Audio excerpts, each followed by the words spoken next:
کو اللہ رب العالمین شرف کلیمی عطا فرما رہا ہے، کسی کو نبی اللہ بنا رہا ہے، کسی کو خلیل اللہ بنا رہا ہے، کسی کو صفی اللہ بنا رہا ہے، کسی کو حبیب اللہ بنا رہا ہے، کسی کو روح اللہ بنا رہا ہے۔ وہ مالک مطلق رب العالمین، احکم الحاکمین، احسن الخالقین، وہ ذو الجلال والاکرام، وہ مالک الملک، اور وہ نبی بالخصوص جن کی خاطر اللہ نے ساری کائنات کو پیدا فرمایا ہے، ان کے بارے میں کہا جائے کہ ان کی کوئی حیثیت نہیں ہے، وہ تو ایک ایلچی کی طرح دنیا میں آئے، حضور صلی اللہ علیہ وسلم انگلی کا اشارہ فرمائے تو چاند کے 2 ٹکڑے فرمائے، لیکن حضرت علی کے لیے حرام تھا کہ حضرت فاطمہ رضی اللہ تعالیٰ عنہا کے ہاتھ میں دوسرا نکاح ان کو کرنے کی اجازت قرآن اجازت دے رہا ہے، اور صاحب قرآن کہہ رہا ہے کہ آپ کو اجازت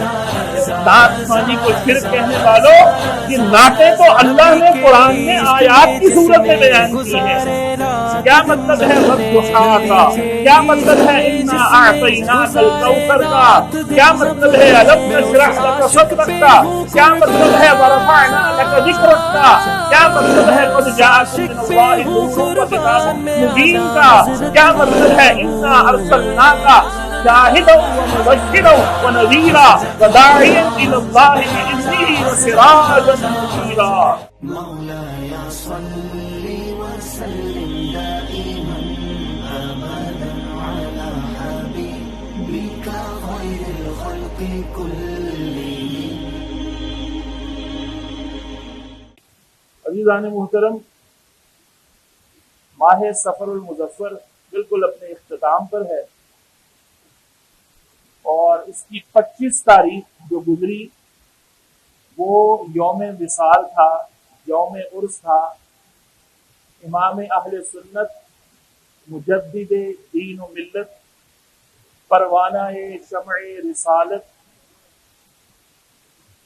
الشاہ امام احمد رضا خان فاضل بریلی رحمت اللہ تعالی علیہ کا۔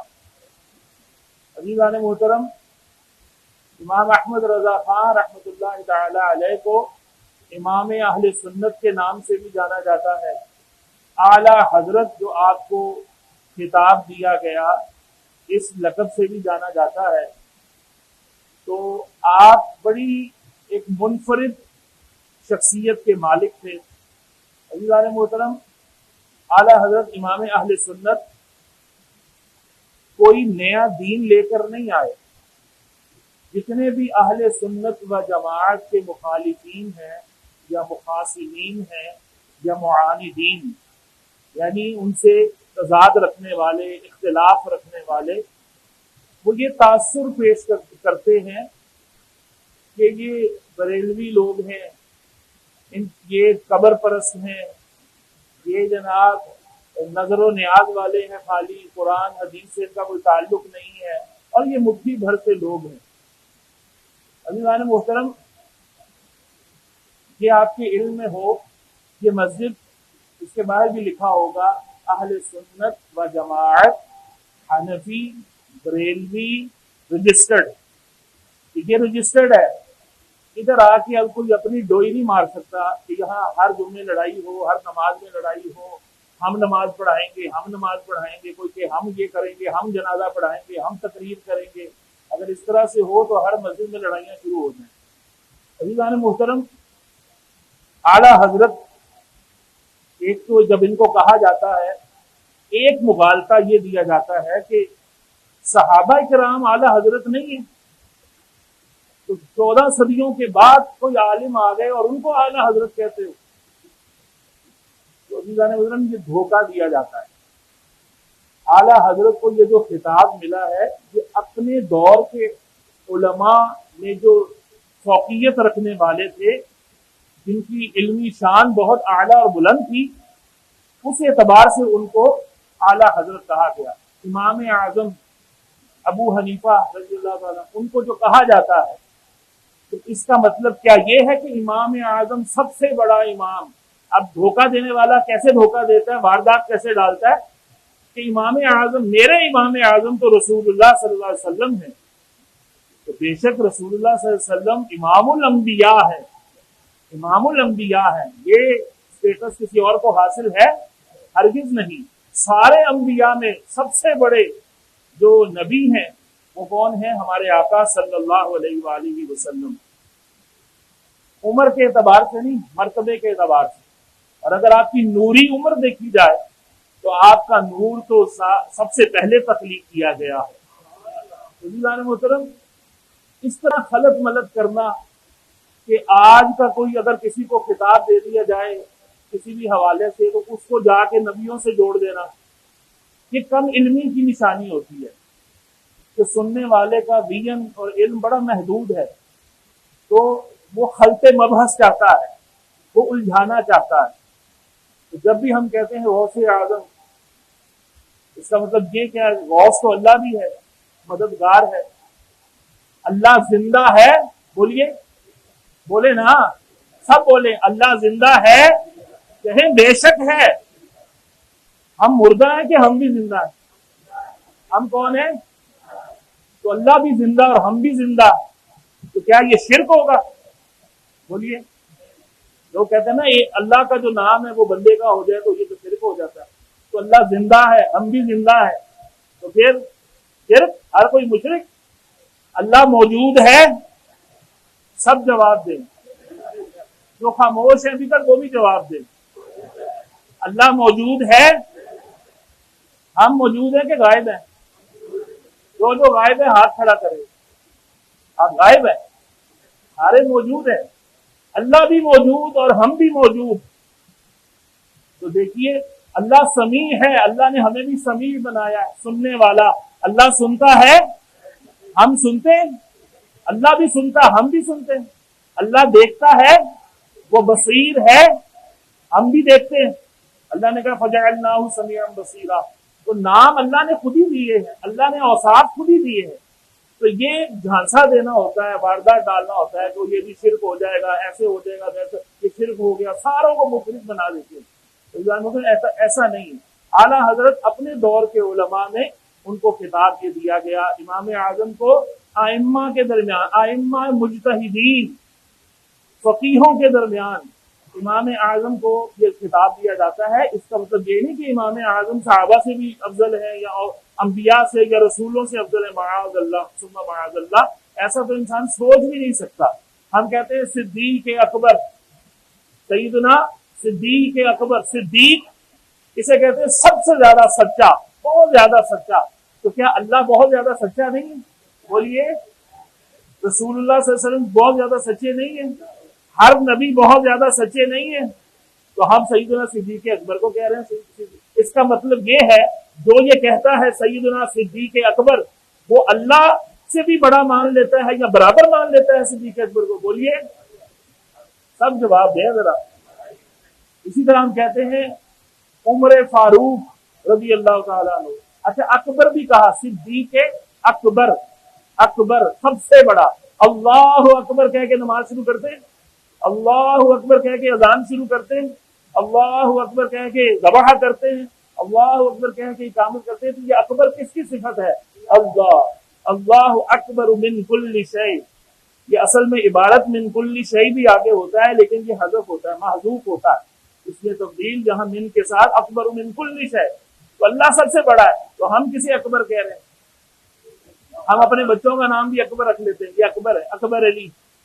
اس کا کیا مطلب ہے کہ یہ سب سے بڑا اللہ نہیں ہے، یہ اکبر صاحب یہ سب سے بڑے ہیں، یہ مطلب ہوتا ہے؟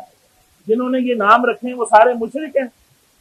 تو جو ان مسلمانوں کو ایسے مشرک کہے تو وہ اس کی اپنی عقل میں فطور ہے یا نہیں ہے؟ کیا وہ اسلامی تعلیمات کے مطابق ایسا کر رہا ہے کہ وہ مشرک بنا رہا ہے سب کو؟ نہیں۔ ہم کہتے ہیں فاروق، سیدنا فاروق اعظم، فاروق اعظم کہتے ہیں نا صدقہ فاروق اعظم۔ فاروق کہتے ہیں فرق کرنے والے کو، اللہ فرق نہیں کرنے والا حق و باطل کے درمیان، سارے انبیاء فرق کرنے والے نہیں تھے۔ تو جب آپ عمر فاروق رضی اللہ عنہ کو فاروق کہتے ہیں تو اس کا مطلب ہے آپ اللہ اور نبیوں اور رسولوں کو فاروق نہیں مانتے؟ مانتے ہیں نا۔ حضرت صدیق اکبر بھی تو فاروق ہے نا، حق و باطل کے درمیان فرق کرنے والے، ٹھیک ہے۔ لیکن اس وصف میں خاص جن کو شان ملی اس اعتبار سے انہیں فاروق کہا جاتا ہے، اور اسی طرح ہم کہتے ہیں عثمان غنی. غنی تو کون ہے؟ غنی تو کون ہے؟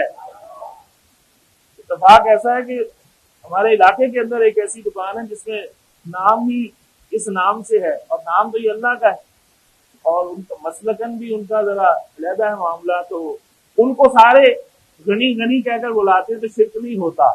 اور اگر ہم حضور داتا گنج بخش کو داتا کہہ دیں جو خواجہ معین الدین چشتی اجمیری نے کہا ہے تو ہم مشرک بن جاتے ہیں. یہ کتنی عجیب سی بات ہے. وکیل کون ہے؟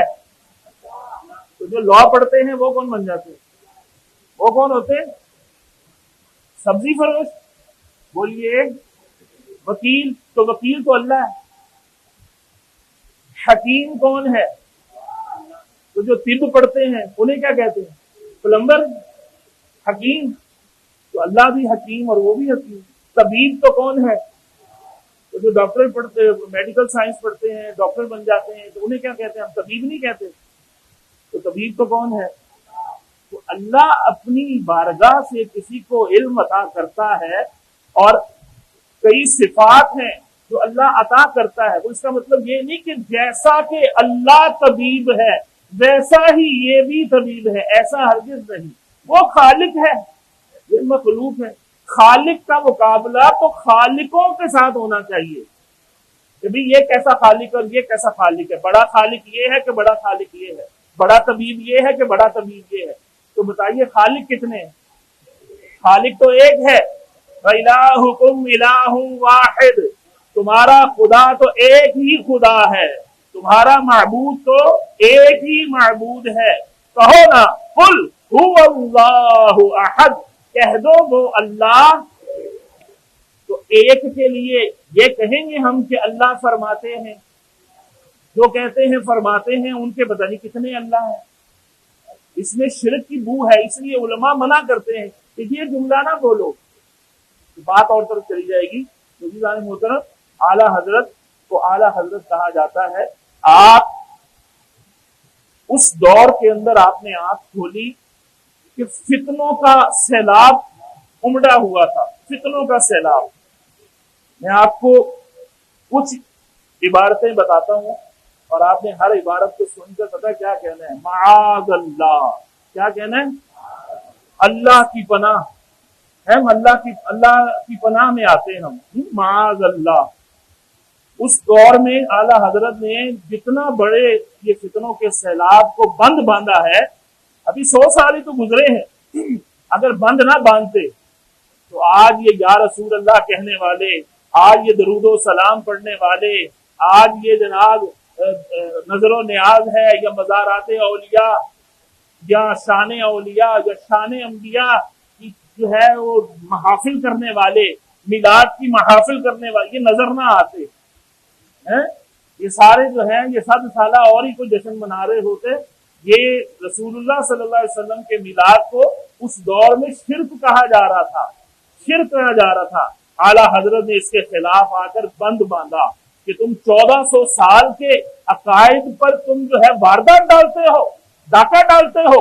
رسول اللہ صلی اللہ علیہ وآلہ وسلم کا اور دیگر انبیاء کا میلاد تو خود اللہ نے قرآن میں بیان کیا. نعت خوانی کو شرک کہنے والوں، یہ نعتیں تو اللہ نے قرآن میں آیات کی صورت میں بیان کی ہے. کیا مطلب ہے والضحیٰ کا؟ کیا مطلب ہے انا اعطیناک الکوثر کا؟ کیا مطلب ہے الم نشرح لک صدرک کا؟ کیا مطلب ہے ورفعنا لک ذکرک کا؟ کیا مطلب ہے قد جاءکم من اللہ نور و کتاب مبین کا؟ کیا مطلب ہے انا ارسلناک شاہدا و مبشرا و نذیرا و داعیا الی اللہ باذنہ و سراجا منیرا؟ کیا مطلب ہے؟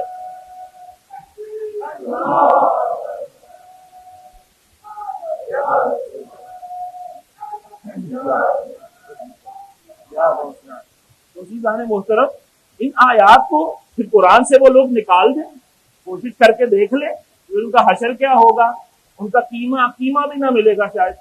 تو عزیزان محترم، یہ اللہ نے تو خود شانیں بیان کی ہیں.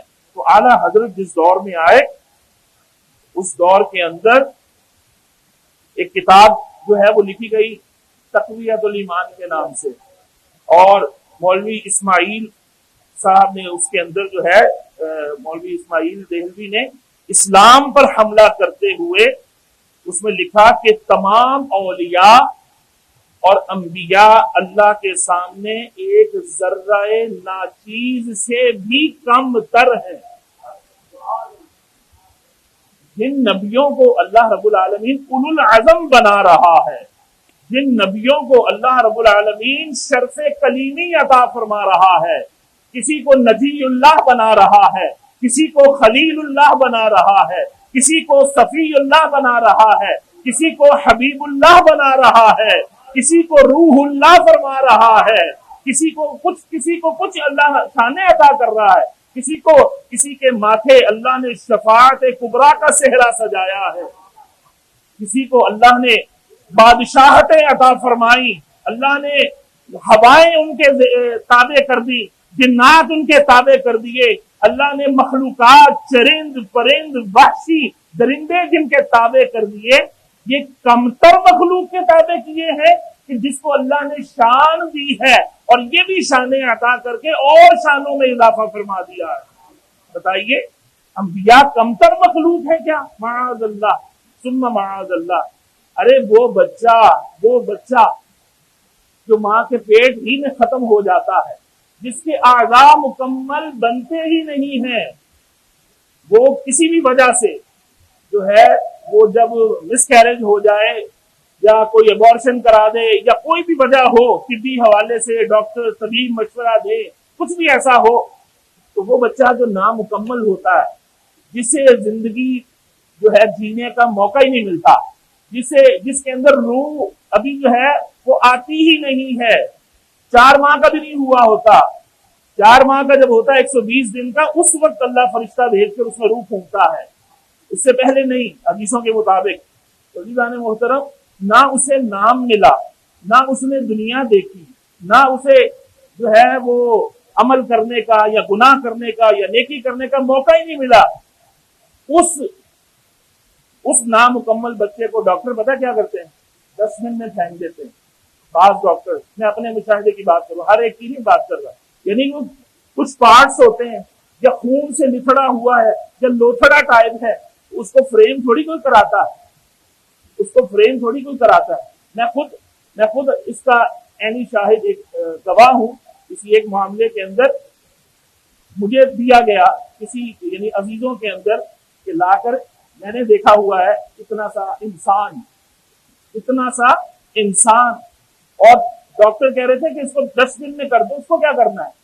تو چونکہ مذہبی حوالے سے تعلق تھا، جب مسئلہ پوچھا گیا تو میں نے کہا نہیں، اس کو مٹی کے اندر ہم دبائیں گے، دفن کریں گے.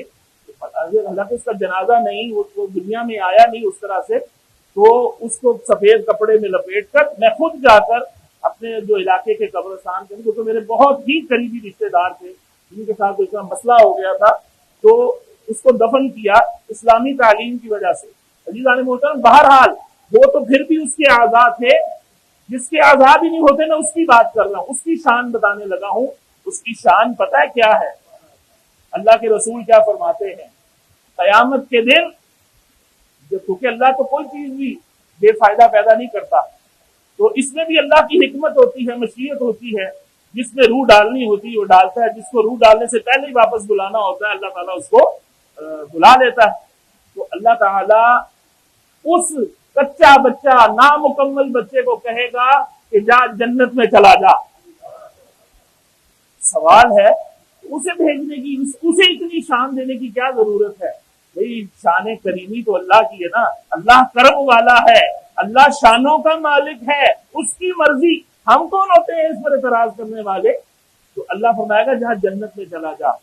وہ کہے گا نہیں، یعنی اس کو وجود بخشا جائے گا، وہ وجود بخشا جائے گا. تو وہ کہے گا کہ جب تک میں اپنے ماں باپ کو نہیں ساتھ لے کے جاؤں گا میں خود جنت میں نہیں جاؤں گا. سوچئے وہ مالک مطلق، رب العالمین، احکم الحاکمین، احسن الخالقین، وہ ذو الجلال والاکرام، وہ مالک الملک، اس کے آگے کسی کی مجال ہو کہ وہ بول سکے، کوئی اپنی خواہش کا اظہار کر سکے. لیکن جب وہ خود ہی اختیار دے، جب وہ خود ہی شان دے، خود ہی درجہ دے، کہ مانگ کیا مانگتا ہے، وہ کہتا ہے ماں باپ کو بھی ساتھ لے کر جاؤں گا. وہ جھگڑے گا، اللہ سے جھگڑے گا. یہ جھگڑنے کی اجازت کون دے گا؟ کون دے گا؟ یہ ناز کون دیکھے گا؟ یہ اس کا انداز کون دیکھے گا؟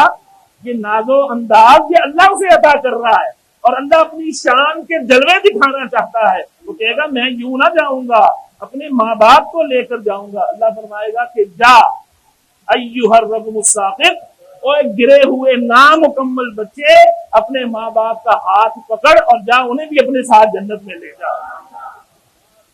تو اس نامکمل وجود کی اتنی شان ہے اللہ کی بارگاہ میں کہ اسے جھگڑا کرنے کی بھی اجازت ہے، اسے اللہ سے جناب پرمیشن لینے کی بھی اجازت ہے، اور اسے شفاعت کرنے کی بھی اجازت ہے.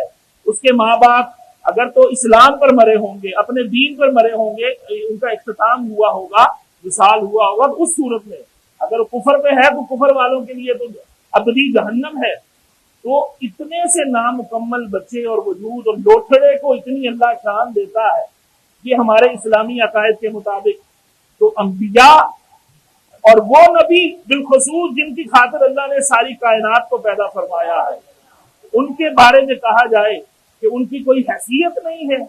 وہ تو ایک ایلچی کی طرح دنیا میں آئے معاذ اللہ، ایک قاصد کی طرح یا ڈاکیے کی طرح آئے معاذ اللہ. یہ عقیدہ. پھر کہا گیا کہ جناب اس دور کے اندر جس کا نام محمد ہے یا علی ہے وہ کسی چیز کا مختار نہیں ہے، اس کا کوئی اختیار نہیں ہے.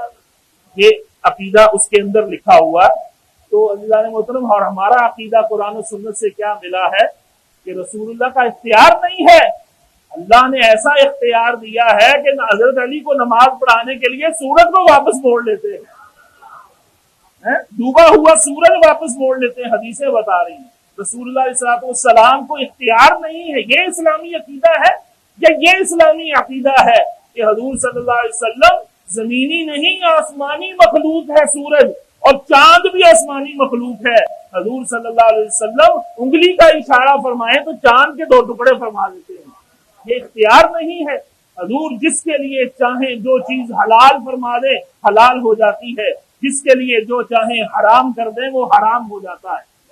قرآن کہتا ہے ایٹ اے ٹائم 4 شادیوں کی مرد کو اجازت ہے. تو کیا اس حکم کے جو ہے اہل حضرت علی نہیں تھے رضی اللہ تعالیٰ عنہ؟ لیکن حضرت علی کے لیے حرام تھا کہ حضرت فاطمہ رضی اللہ تعالیٰ عنہ کی حیات میں دوسرا نکاح ان کو کرنے کی اجازت. قرآن اجازت دے رہا ہے اور صاحب قرآن کہہ رہا ہے کہ آپ کو اجازت. حضور صلی اللہ علیہ وسلم کا اختیار نہیں ہے. یہ اختیار کس نے دیا؟ اللہ نے دیا. سونا فرمایا میری امت کے مردوں کے لیے کیا ہے؟ حرام ہے. اور حضرت سراقہ کو کہا کہ انہیں سونے کے کنگن پہنائے جائیں گے. اور حضرت عمر فاروق رضی اللہ تعالیٰ عنہ کے دور میں حضرت عمر فاروق نے خود انہیں سونے کے کنگن پہنائے. سونا تو حرام، لیکن حضور جس کے لیے چاہے حلال فرما دے. اس طرح سے اپنا صدقہ کیا خود کھانا جائز ہوتا ہے؟ بولیے نہیں. لیکن جس غریب کے پاس کچھ نہیں تھا، روزہ توڑ بیٹھا تھا، 60 روزوں کا کہا گیا، اسے کہا میں تو ایک نہیں رکھ سکا تو 60 کیسے رکھوں گا؟ تو کہا صدقہ دے. تو کہا صدقہ کفارہ بھی کوئی نہیں دے سکتا. تو کسی کے ہاں سے کفارہ آیا، کہا جا کے باندھ دے. کہا مجھ سے زیادہ کوئی اور مفلس اور نادار ہی نہیں ہے. تو میں جا اپنا صدقہ خود ہی کھا جا، ادا ہو جائے گا. یہ رسول اللہ علیہ الصلوۃ والسلام، رسول اللہ صلی اللہ علیہ وسلم کا اختیار تھا. تو یہ کہنا کہ حضور کا اختیار کوئی نہیں. حضرت علی رضی اللہ تعالیٰ عنہ فاتح خیبر ہیں. آپ نے وہ دروازہ جو اکھاڑا، 40 صحابہ، ایک روایت میں 70 ایک میں 40 کا ذکر ہے کہ وہ جناب اٹھانا چاہا، انہوں نے اٹھا نہ سکے. اللہ نے بازوئے حیدر میں ایسی طاقت بخشی کہ آپ نے اکیلے اٹھا اس کو اکھاڑ لیا. یہ اختیار نہیں تھا، یہ طاقت نہیں تھی. عزیزان محترم، کتنی احمقانہ یہ باتیں ہیں جس کو اسلام کے اندر داخل کرنے کی کوشش کی گئی. آج ہم اپنے نوٹوں کے اوپر تصویریں بنا رہے ہیں جناب استاد سید احمد خان، اور ان کی جو بھی تعلیمات ہوں اس سے غرض نہیں. اسلامی عقائد کیا تھے؟ اسلامی عقائد یہ تھے اس کے کہ جنت اور دوزخ، جزا اور سزا، یہ جو کنسیپٹ ہے ہمارا اسلامی، اور وحی ربانی، اس کے بارے میں کہا کہ کوئی چیز نہیں ہے یہ. اور اسی طرح جبرائیل، میکائیل اور دیگر فرشتوں کے وجود کا منکر تھے. نیچری ان کو کہا جاتا ہے کہ بھئی وہ ان چیزوں کا انکار کرنے والے تھے. تو یہ اس دور کے اندر نظریات چل رہے تھے. اور اسی طرح مسدس حالی کے اندر جو حالی صاحب گزرے ہیں، اور اس کا کیا عقیدہ تھا کہ سید المرسلین افضل الانبیاء سرکار دو عالم صلی اللہ علیہ وسلم کو ہم پر صرف اتنی فوقیت ہے، بڑائی ہے کہ وہ ایلچی ہیں اور ہم ایلچی نہیں ہیں، معاذ اللہ.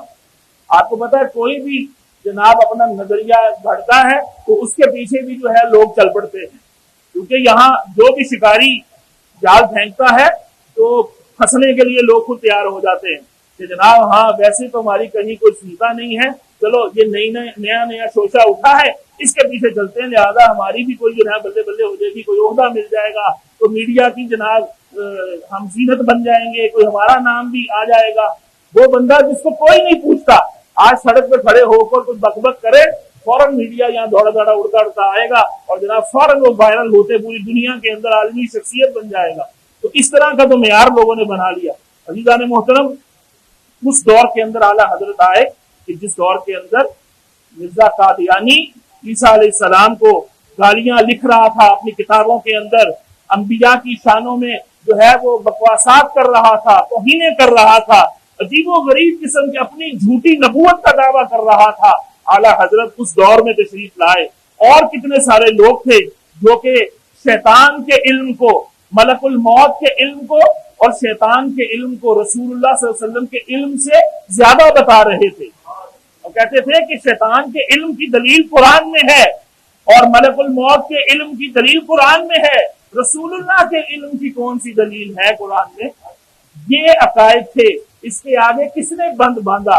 آپ اعلیٰ حضرت کا کلام تو پڑھیں، آپ ان کا ترجمہ قرآن تو پڑھیں، آپ ان کے العقائد النبویہ فی الفتاوی الرضویہ جو آج 30 جلدوں کے اندر جو ہے وہ اس میں تخریج شدہ مخرجہ ہے، حوالوں کے ساتھ جو ہے وہ اصل قدیم 12 جلدیں تھی اس کی، بڑے سائز کی، تو اس کے حوالہ جات، اس کے ترجمے، کیونکہ سب کو سمجھ بھی نہیں آتے تھے، فارسی عبارتیں، عربی عبارتیں اور اتنے لمبے حوالہ جات آپ نے جو ہے اپنے شرعی مسائل کے جواب میں، استفساروں کے جواب میں جو فتوے دیے، تو وہ جب ان کو ڈیٹیل میں کیا گیا تو اس کی اتنی موٹی 30 جلدیں بن گئی ہیں، 30 جلدیں. تو ایسے ہی کہہ دینا کہ اعلیٰ حضرت یہ تھے تو اعلیٰ حضرت وہ تھے، بریلوی تو ایسے تو بریلوی تو ویسے. یاد رکھیے بریلوی ویسے کوئی مسلک نہیں ہے، مسلک تو کیا ہے؟ اہل سنت و جماعت.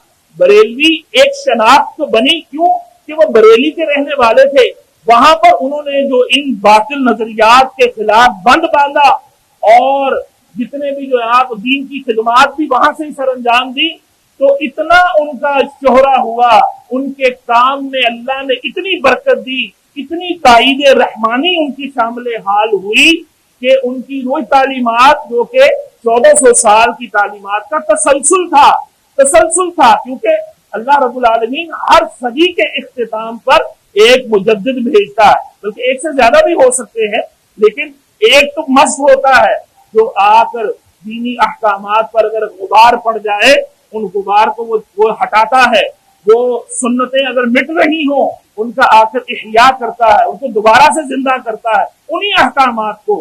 عزیزان محترم، اسی طرح اعلیٰ حضرت کو بھی 14ویں صدی کا جو ہے مجدد مانا گیا، اور عرب و عجم نے کہا، ان کے محلے والوں نے، ان کے پیچھے نماز پڑھنے والوں نے نہیں، عرب و عجم کے علماء، اس وقت کے شریف مکہ، مفتی مکہ، مصر، اس طرح کے مختلف بلاد عرب کے اندر جو علماء تھے اعلیٰ حضرت کے معتقد تھے. اعلیٰ حضرت سے کئیوں نے جو ہے وہ اجازت بیعت لی، اجازت حدیث لی، اور اسی طرح خلافتیں لی، اجازات لی. یہ علماء جان سکتے ہیں اس بات کو کہ اجازت کیا ہوتی ہے اور کیا جو ہے وہ سلسلہ اس لڑی کے اندر اپنے آپ کو پروتے ہیں کہ جو لڑی جو ہے رسول اللہ تک جو ہے جا کے پہنچتی ہے. تو عزیزان محترم، اعلیٰ حضرت وہ شخصیت ہے کہ جب وہ تشریف لے جاتے وہاں پر تو علماء بے صبری کے ساتھ ان کا شدت سے جو ہے وہ انتظار کیا کرتے تھے.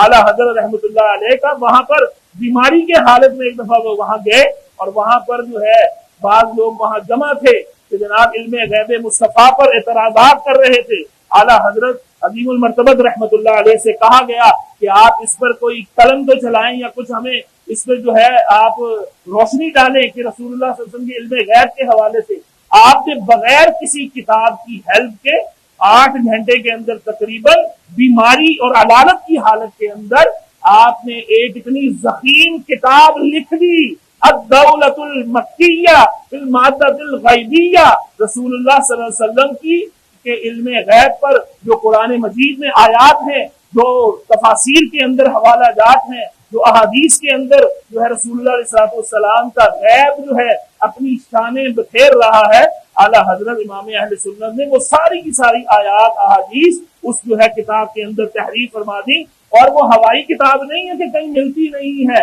وہ آج بھی دستیاب ہے۔ کسی کو اللہ توفیق دے، علماء کی لائبریریوں میں ہوتی ہے، تو آپ اس کو پڑھیں تو آپ حیران ہو جائیں کہ اعلیٰ حضرت کیا شخصیت تھے۔